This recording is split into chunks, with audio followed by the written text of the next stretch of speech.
Xitoy va Tayvan o'rtasidagi ziddiyat. Ko'pchilik bu faqat ikki davlatning muammosi deb o'ylaydi.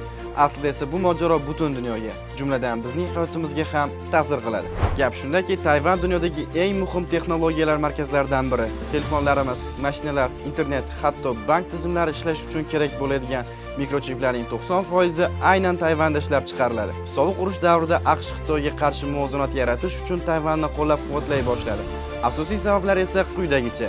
Birinchidan, Xitoy chip global bozorini to'liq egallamasligi uchun. Ikkinchidan, agar Xitoy bu hududni to'liq nazorat qilsa, Osiyo dengiz yo'llari Xitoy qo'liga o'tadi.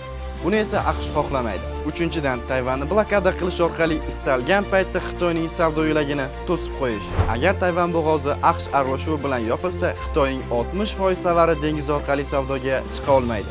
Natijada ayrim kompaniya aksiyalari tushadi, ish o'rinlari qisqaradi, mahsulotlar qimmatlashadi, iqtisodiy bosim esa kuchayadi. Xulosa shuki, Xitoy-Tayvan mojarosi bizdan uzoqdek tuyulishi mumkin, lekin uning ta'siri har bir uyga, har bir cho'ntakka yetib kelishi mumkin.